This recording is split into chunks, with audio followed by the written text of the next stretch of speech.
Well, hey, friends, and welcome back to the Driven Woman Entrepreneur Podcast.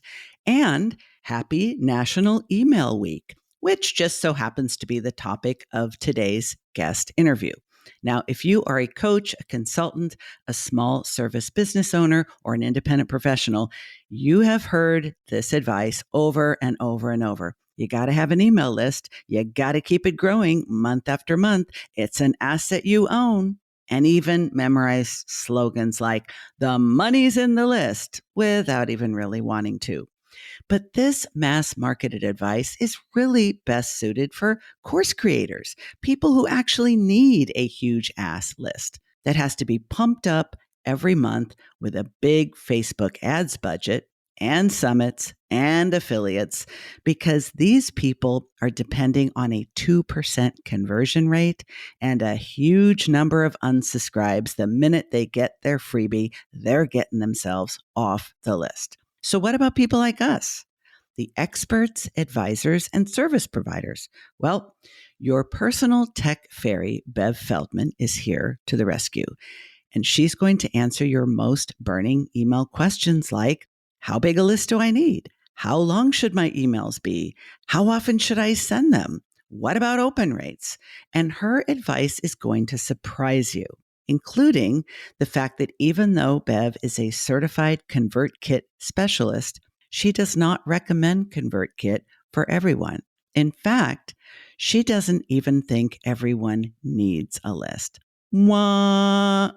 So, if you are ready to uncomplicate the email dilemma and create a simple, strategic, sustainable solution, then you're going to want to listen to every word of this episode. Let's hit it.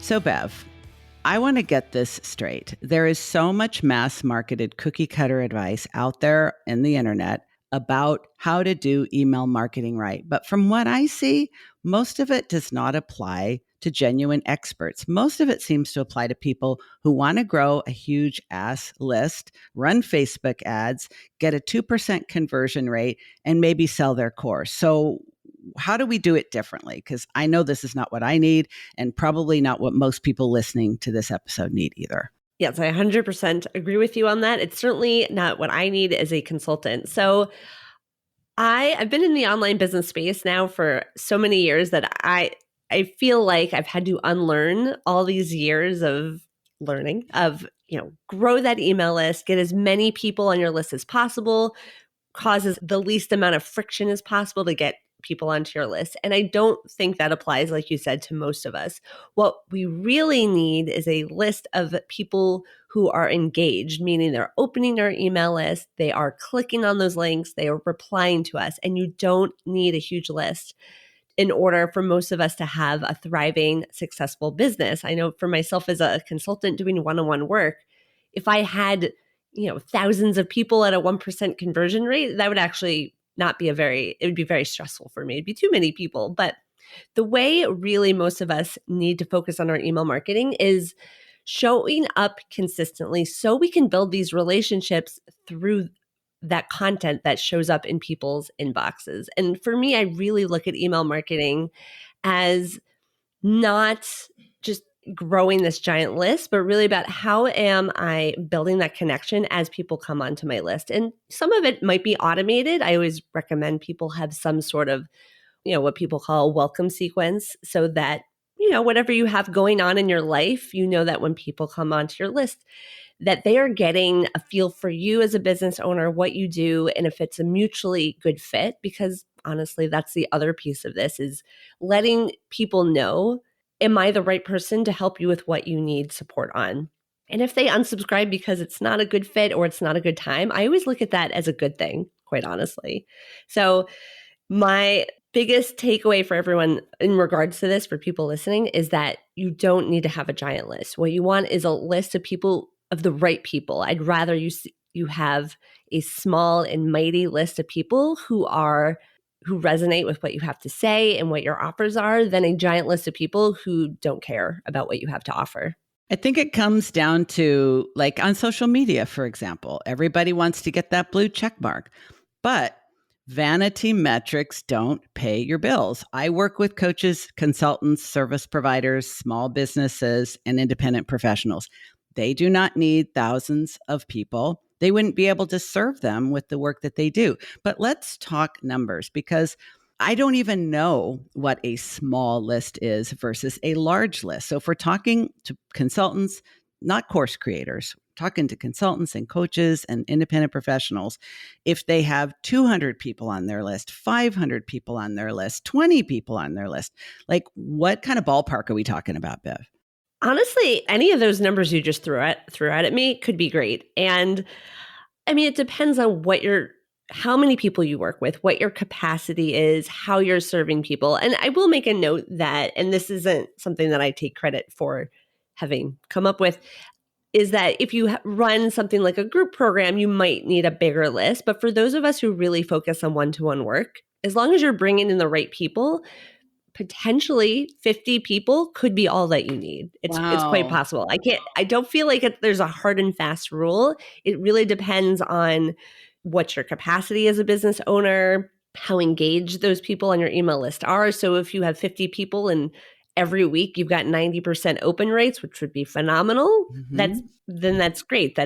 I know I can do this math. That's 45 people opening your Oh emails yeah. every week. We're going to do the basic math. We're not going to do the in-depth math. Okay. So I don't want anybody to bounce off this recording right now. But so if you could have 50 people, you could have 100 people, you could have 200 people, but we're talking about engagement, and let's go a few levels down on engagement. So the first level of engagement is, are they opening the email? Now we're going to talk about different email platforms in a few minutes, but on any platform, you should be able to see whether they opened it or not. So let's say you have an email list of, let's say you have 200 people and you have a 40% open rate, meaning 40% of those 200 people every week are opening your email.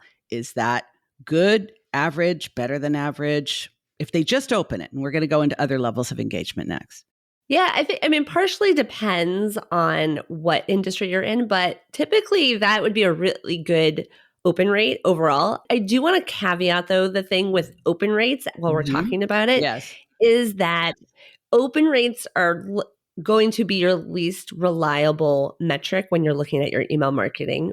As people may or may not know, Apple did a massive update to iOS a couple years ago, which throws off that number. So it may artificially inflate what your open rates are, what they look like.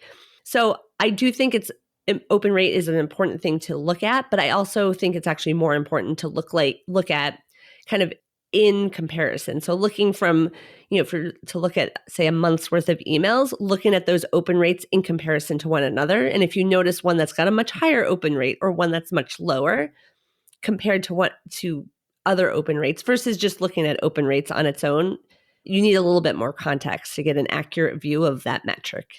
And by the way, just as an aside here, sidebar, folks, when someone answers a question with "it depends," you know that you are talking to a legitimate expert, because otherwise, if they say, oh, a 40% open rate is fantastic and that's what you should go for, okay, you are listening and taking advice and possibly making business decisions based on a copy of a copy of a copy of a copy of a copy of someone's advice for someone who's not anything like you, running a business that's nothing like yours. So I really appreciate that it depends, because it does. And even, we're not going to fixate on one particular metric, because someone may be thinking, I'm doing so great.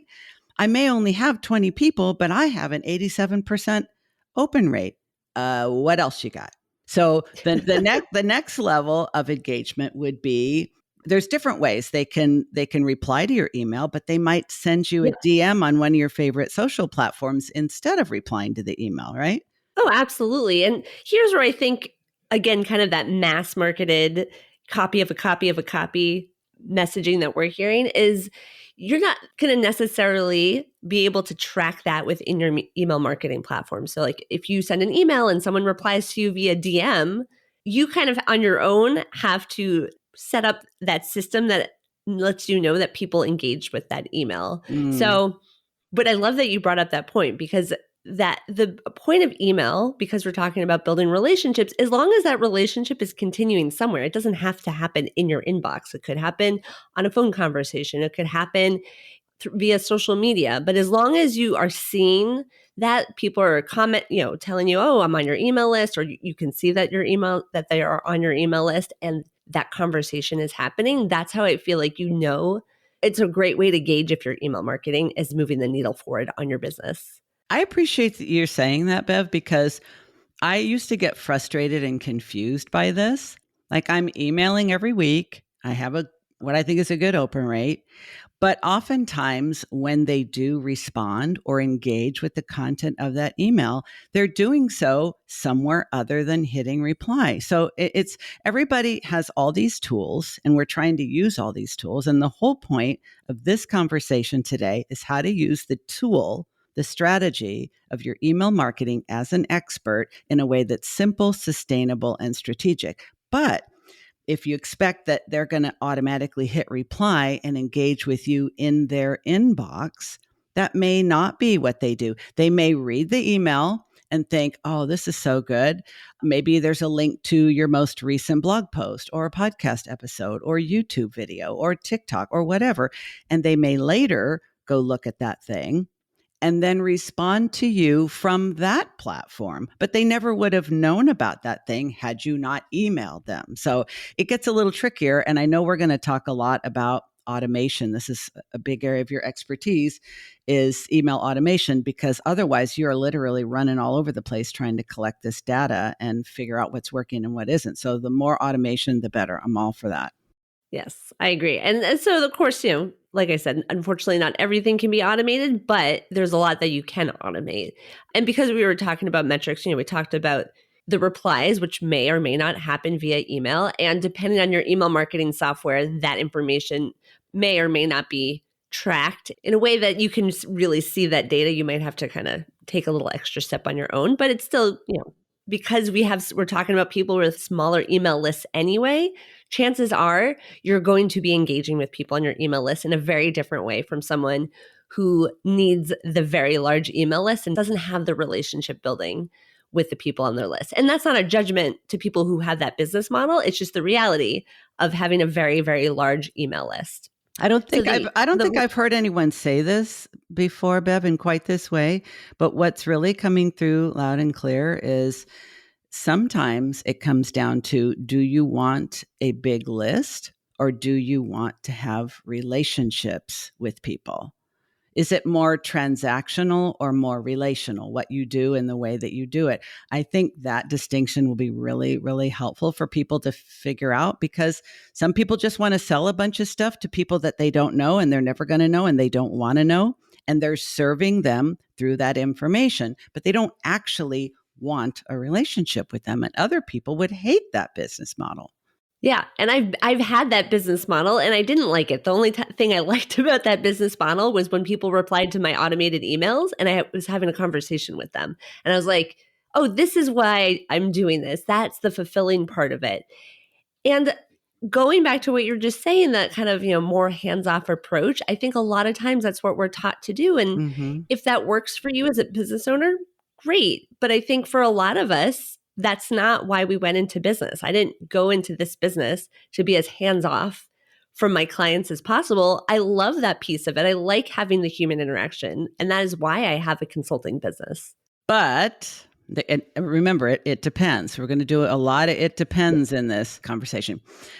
I know that automation is important because it takes the lift out of the repetitive things that we know we need to do, but they're time consuming, they're a little bit tedious, they're necessary, but you might not see the ROI right away. So I know that automation is an important part of this, but if what we're going for is relationship building, help me understand, like, what role does automation play? Because what a lot of people will say is, well, you can either be automated and hands off, or you can be high touch and have a relationship. I know that you know a way to do both. Let's talk about that.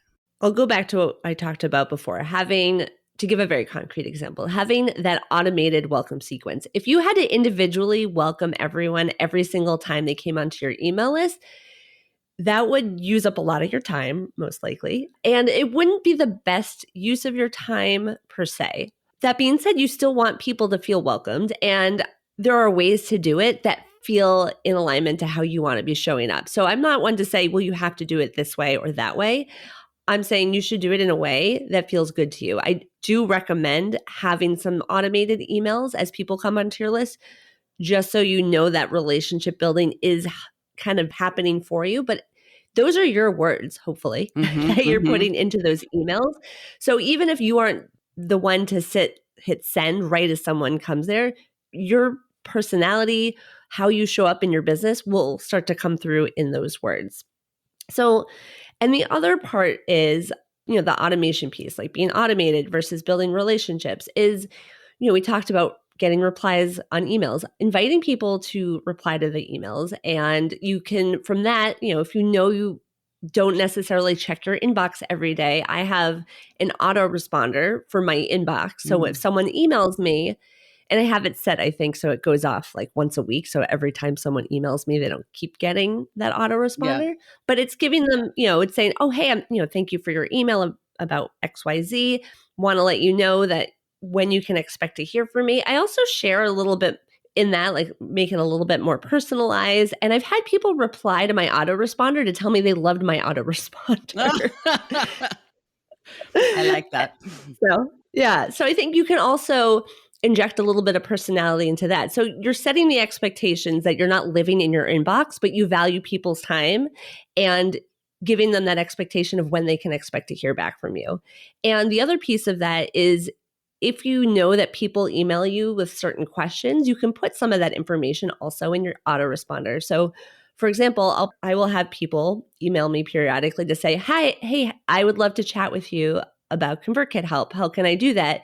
My autoresponder has a link to book a call with me. So I have, on a couple of occasions, have noticed people got that autoresponder and then booked the call from it. They're like, oh, I see. Here's the information I needed. You gave it to me. And that was automated. So they got what they needed. We built that relationship and I was able to save some time as well on the back end. I love that. We all hear about trends and there's a lot of conflicting information out there, right? So I'm curious what your thoughts are about, you'll read a blog post that says, email is dead. It is so dead. It is deader than a doornail.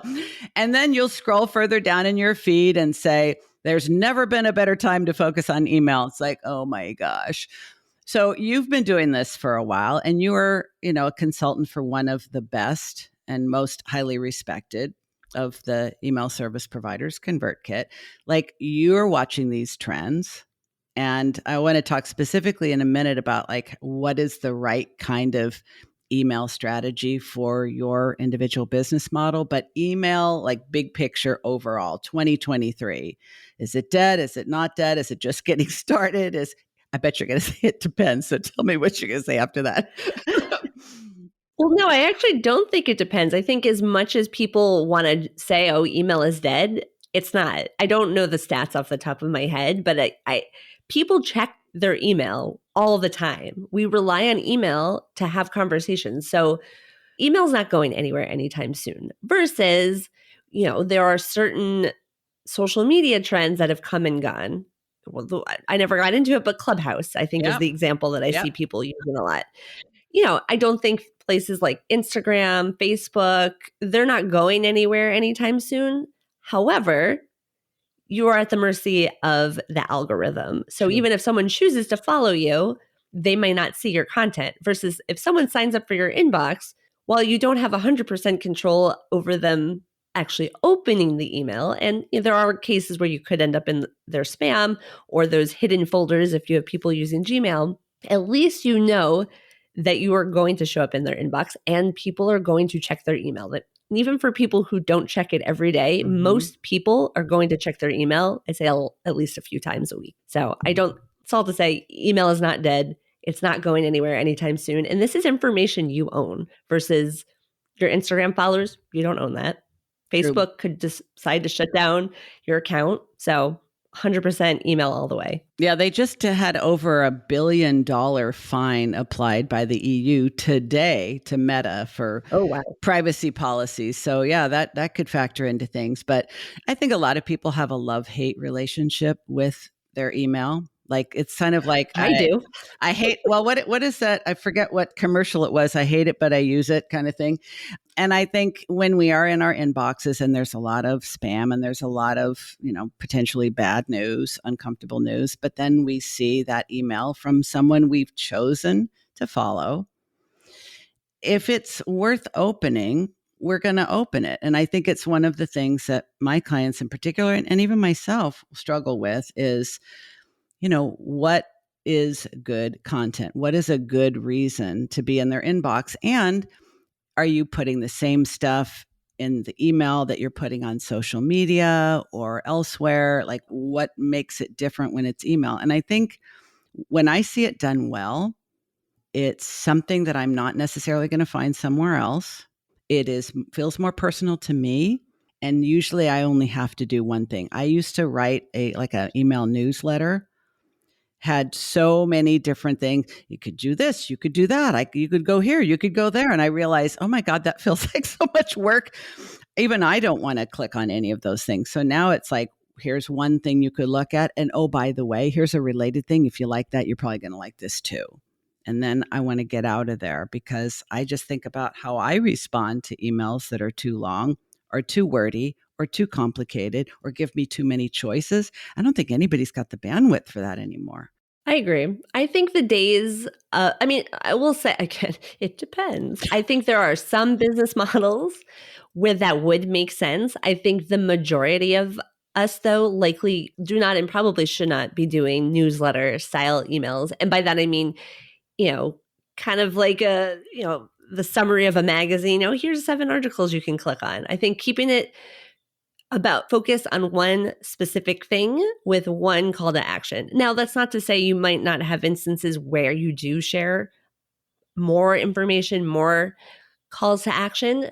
And I do think overall it can be beneficial to kind of change things up a little bit, have a really short email one week, a longer one another week, sometimes encouraging people, have the call to action be for people to reply to your email versus encouraging them to click somewhere else. I do think kind of varying it up a little bit. So people kind of keep people more engaged, because not to say, oh, what's going to show up in my inbox today, but mostly to see, for people to say, oh, okay. I know I tend to be pretty wordy, for people to say, oh, Bev didn't send me a really long email today. It was more of a conversation piece. And then they might reply and say, are you okay? You're usually really wordy, but that was short. Are you all right? I do think varying it, and I need to get better at this myself. I do think varying it makes sense, because if you just put that within the framework of everybody's busy, everybody's stretched, everybody's got too much going on, they have a limited amount of bandwidth and attention. But if you can hook their curiosity by varying things, they're more likely to read it and engage with it. I want to go back to something we've kind of circled around a couple of times, and I want to make sure that we really address this because I know it's important. You mentioned a couple times about fitting your email strategy to your business model, and we've kind of already debunked the huge ass list, Facebook ads, like millions of subscribers, 1% conversion rate. We're not selling courses here primarily, even if you have a course. If you are primarily a consultant, a coach, a service provider, an independent professional, you've got hundreds, maybe, rather than thousands. But what would be the right email strategy for that type of business? And is it possible some business models don't even need an email list? Hey, it's Diane. Something I hear all the time from regular listeners to the podcast is, oh my God, Diane, I learned so much from listening. It's really helped me so much in my business and life. I just can't even imagine what it would be like to actually work with you. And I just kept thinking about that. You can't imagine what it would be like to actually work with me. That's a problem I need to solve. So I decided to give you a backstage pass. Here's how it's going to work. I created a private podcast. It's absolutely free of charge, and you can listen to it in the very same place that you're listening to me now, but it's private. So the way you get access to it is you're going to click on the link in the show notes, you'll enter your email address in the form, and it will be sent to you. There are 10 mini-sodes. Each of them is a backstage pass into an actual coaching conversation that I have with one of my one-on-one coaching clients. Now, you're only going to hear my voice because privacy and confidentiality are important to me, but you're going to hear what the specific challenge or problem my client was facing and the feedback, advice, or mindset shift that I offered them. In the show notes, you're also going to get key points and takeaways because, as you know, if you're simply listening, nothing changes. It's when you apply what you learn that things begin to pop. So I hope you'll sign up for it. I hope you'll binge right through it. And I especially hope you'll let me know what you think. The link is in the show notes. Go grab it. So to answer that last question, correct. There are some business owners that really don't need an email list. I have a local business friend who has such a thriving business. She has built up such an incredible referral network that I have told her, you do not that she's asked for my advice, but I'm just like, you don't need an email list. It's because she knows it. She's almost over capacity and it wouldn't make sense for her to then take her time to start an email list. So if you are fully at capacity and you know people are constantly referring you clients and that pipeline is not going to go away anytime soon, I would actually say that you don't need to focus at all on an email list. That would not be the best use of your time. For other people, and again, it depends. I think, if you only need, and I'm not going to, take credit for sharing this, being Michelle Mazur was talking about this in a group that we're in, if you just need a couple clients a year because what you offer is so high touch, then maybe it's something you show up in their inbox quarterly and focus more of your energy on other networking event, other relationship building activities. I do recommend generally though, for people who you might not necessarily have such a large pipeline of clients, like you need more people or you don't have quite enough people coming towards you, that you do want to show up somewhat consistently. So for me, I typically show up weekly. I'd say I would not go less than monthly, just because you also run the risk if you show up too infrequently that people might forget who you are and why you're on their list. I've certainly had times of people where I don't quite remember signing up for their email list. And I'm like, well, I haven't heard from you in half a year and I don't really understand anymore what it is you offer. So I'm actually going to unsubscribe, which is, unfortunate. And again, I don't think there's anything bad about having people unsubscribe from your list, but you don't want people to also forget who you are. And because then you run the risk of too many people unsubscribing because they're not used to hearing from you. You also run the risk if you go the route of emailing too many times in a week, a day, that you will also get people unsubscribing. So it's about finding that balance that you're showing up consistently enough that people are remembering who you are without burning yourself out also at the same time. Email can be one of those things where you're like, oh, I just don't want to do it. And it kind of gets pushed by the wayside. So I do encourage you to try to show up consistently so that you can build those relationships, but in a way that feels good to you. And both the consistency of it, the cadence of how frequently you're showing up, but also with the words. I mean, I don't consider myself for my own email per se, like the best salesperson via email, but I also know that people have told me they enjoyed reading my emails. So that encourages me to keep showing up and to build those relationships with people. No, I think it makes a lot of sense. And I think most of my clients don't feel like they love writing emails. They also don't feel like they love receiving emails. But if they like receiving your emails, they open them consistently. Even if they don't respond, I mean, would you ever recommend, I'm thinking right off the top of my head now, would you ever recommend doing like a little experiment where maybe you change the day or you go from weekly to maybe every other week and then see if anybody notices? Or because I see people, I don't like reading this, but when someone has missed a few weeks and then they roll back into your inbox with a big old apology, I'm like, don't do that. First of all, nobody's sitting by their inbox waiting for your email, no matter how big a fan they are. They probably didn't notice. Or if they did, they just thought, well, she must be busy. She's back now. Like, wouldn't you agree? Like, you don't need to apologize. There's nothing to apologize for. Yeah, I agree. I would just not apologize. I recently actually had someone whose email list I'm on, who typically does show up weekly. And I was like, oh, am I no longer on this person's email list? And then their email showed up the other day and they mentioned something going on in their life, not in an apologetic way, But just an but I was like, acknowledgement. oh, that's Yeah. probably why they Mm, haven't been showing up in my inbox. And I really appreciated that. It was a little bit of a kind of a reminder of what they've got going on without being like, so sorry. Like, I don't think we need to apologize. We all have lives and things happen.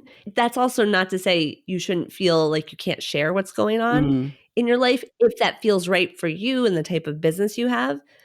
But I don't think you need to apologize, Yeah. like you said. Yeah. And you're right. It's a different value alignment. Some people like to share a lot of personal information. Some people that is just verboten. It's not who they are. They don't like that. They don't want to do it. And they don't attract people who expect that either. Can we talk about platforms? Because there's so many of Sure. them and everybody's got their favorites. And a lot of the mass marketed cookie cutter copy of a copy of a copy advice is like, you have to do this one. But you have lots of options, don't you? Yes. And I will even say that as a ConvertKit consultant, I would not recommend ConvertKit to everyone. And I have friends, depending on what their business is, I've said, don't get ConvertKit. You will want to use this other email software instead.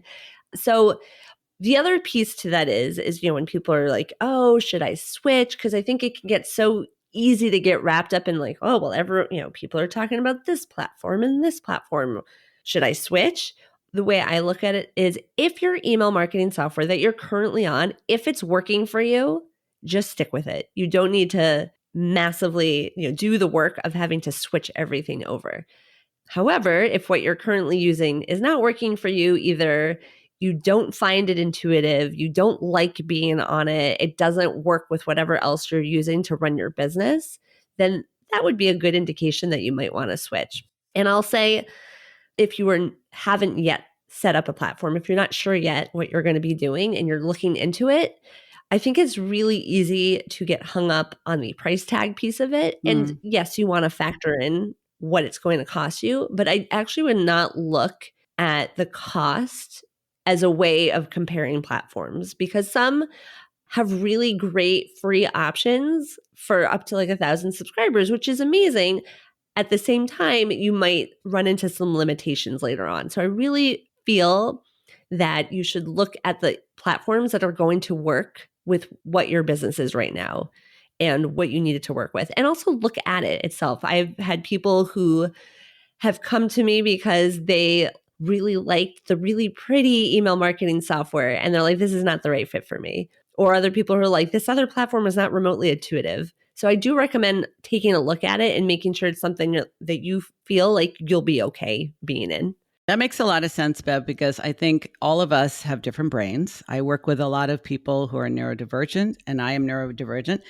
And I have signed up for things in the past because some coach I was working with or consultant or group program I was in just told everybody in the program, this is the one and this is what you're all going to do, which was more for her convenience and comfort than for ours. But almost everybody offers a free trial, 7 days, or if you give them your credit card, you can cancel within 7 days. And that's long enough to kind of play around in it and see, is it intuitive? How does it feel? Do you like the look of the interface? I remember one of my clients knew she had bought the wrong program because she thought it was fugly. And she said, every time I opened the thing up, it's like the colors were garish. It was not organized in a way that made the least bit of sense to me. I couldn't figure out what I was doing right and what I was doing. I'm like, that is a hard no. I don't care how many Mm-hmm. people recommended it. You have to be able to go in and feel like it would be like if you were looking for a house or an apartment. If you walk in and you instantly get the feeling like, oh my God, this is get out. Like you don't need to make it work. And I think especially a lot of creative problem solvers, which tend to be a lot of my clients, they think, well, I just need to give this more time. I just need to spend more time getting to know this. No, you don't. Like it shouldn't be that hard, especially when you consider it something that you really are going to want to like well enough to do regularly. If it looks ugly, if it looks complicated, if it looks confusing, if it just anything about it is like gives you the ick, pass. There's so many options, and you don't need to make this harder for yourself than it may already feel like it is. But on the hard factor, is it really that awful to migrate? Because I know that's something that keeps a lot of people in a a platform that they don't actually like, that probably isn't really serving them. Because a lot of people say, oh, well, it's kind of like changing your phone plan. I don't know if you can keep that number, sister. It's like, is it really that hard? So again, it depends. It's so funny. I feel like later on I'll have to have a bingo sheet or something that says like, oh, find all the times Bev says it depends. The reason why it depends is you have to look at what you currently have set up. If you have a lot of really complex automations already set up in your current software, then yes, it's going to be more complicated. Yeah. If it's integrated with other pieces of software, yes, it's going to be more complicated. If you just have kind of your subscribers hanging out there and you've just been sending out weekly emails, or maybe you have a simple welcome sequence and that's all you've got going on, it will be a lot simpler. Part of it also depends on how quickly you figure out new tech software. And that varies so much from person to person. No, that's absolutely true. And you're anticipating one of my last couple of questions is there's a lot of options. You need to find the one that works for your brain, your team, if you have help, and for your business model. But shoot, I forgot the question I was just going to ask you. That's the first time that's happened on an interview. Okay, come back to me. Come back to me. I am drawing a total blank. Oh gosh, I hate when that happens. Oh no. Oh, it usually happens, but it hasn't happened in a podcast interview before. So if you can migrate to a new platform, and it's maybe not that hard. I remember the question. Okay, and I'm not. There you go. And I'm not cutting this out either, because what you see is what you get with me. If you decide you want to change, do you need to hire help for that? Which leads to the bigger question. The question I actually forgot is, how do you know when is the right time to hire help? Whether it's someone like you or an assistant or whatever, how do you know when you might actually need more than just DIYing it or handing it off to your virtual assistant if you have one? So there are people who can just do straight migrations. In fact, if you're migrating to ConvertKit and you have over a certain number of subscribers, they will do it for you for free. Okay. The difference, however, is someone like me who does both the consulting and the strategy side of things. I will help you migrate things over, but also you might get the assistance of people telling you to do things, or not telling you to do things, but making suggestions for things that you didn't even know were possible. I mean, I know people like me, whether, I'm focused on ConvertKit. I know people who know all, various other platforms as well. We know these email marketing softwares so well that we're going to be able to make suggestions for you that you didn't even know were possible, that can theoretically help you to better automate things while also creating more opportunities for sales and booking calls, or learning, finding data that you didn't even know you could find in there. So I think that's part of it, is that if you feel like it's simple enough, I can move it over, great, you should do it. Maybe down the line, you want someone to teach you something about it so you can learn a little bit more, or have them check to make sure that you set it up the way you meant to. So I think that's part of it, is, looking at the complexity of what you already have set up. Do you need both the implementation and the strategy of it? A lot of people come to me, for example, because they are in a phase of growth with their business. They're going to have increased visibility, and they know not only do they need to make sure that things are working streamlined, that they've got everything set up correctly, they want to make sure that they have some additional things set up that will help them to automate things with their business so that their business can grow with them. So that would be one example of somebody. I'm hearing kind of two examples. One would be if you don't just want the implementation, but you want the strategy. And you definitely tickled my ears with, if I were to give this to an assistant, even a rock star assistant, they're going to do what I ask them to do. Someone like you, who's a strategist, is going to hear between the questions, and you're going to say, well, do you want this? Do you want that? Are you aware that you can do this? Do you see your business Yep. going in the direction where something like this would be helpful? That's like future forecasting and helping you recognize some platforms may be better than others for things that maybe you're not doing in your business right now. But 6 months from now, a year from now, you're going to be so glad you chose this platform rather than the other because you know what questions to ask, which again is the other mark of an expert. So if someone is going to be growing their business, let's say they're going from one-on-one to group, or they start adding a whole other level of service or bigger ticket contracts and packages and stuff, that would be one example of when to hire a strategist. When would be another time that might be a good fit for hiring? Well, another time would be for someone who's currently on a platform. So it's not just for people looking to switch. I also help people a lot who are already on it and know that they're not using it Mm. as well as they could be. They are people that, I've tried doing this thing and every time I do it, it never seems to work. Or, yeah, like I can do what I want it to do, but I know there's more I could be doing. And I don't even know how to begin to do that. So that's the other piece is helping people to understand who already use it, how to use it even better. Yeah, when they realize they don't know what they don't know, and it's not a Yes. good use of their time to try to figure it out. Okay, bonus round, last question, because I know we both All right. need to move on, is why ConvertKit? Like you could have become a consultant. I mean, you're the personal tech fairy. You could have been a consultant for any of the companies, for multiple companies. Why did you personally decide ConvertKit is where you're going to focus? I love that question because part of it is I can give an answer that it was not the right decision when I first switched to it. So I like it now because and I've decided to focus on it because I've just been using it for so long. I think at this point I've been using it for 7 years. So Wow. that is why I focused on it. When I started this business, I thought maybe I'll learn other ones and I've decided, I'm just going to stick with ConvertKit. And I like ConvertKit for a few reasons. I like that it integrates really seamlessly with a lot of other platforms people are using. Feel like it's pretty intuitive versus some of the more active campaign is super, Mm-hmm. super robust. And as a result, it's less intuitive, for Yeah. example. So there may be instances where I would recommend something like active campaign over ConvertKit. But for most consultants, they probably don't need something quite that robust. And they're Mm-hmm. going to, in my opinion, learn ConvertKit a lot simpler or a lot faster because it's simpler. It's more intuitive, in my opinion. I also like that the company itself is actually pretty transparent. And they've made some choices in the past that they got a lot of pushback on. They were supposed to go through a major rebranding a number of years ago. And people pointed out to them their new business name that they were going to switch to was actually cultural appropriation. It was, Mm. I think, a Sanskrit word they were going to use.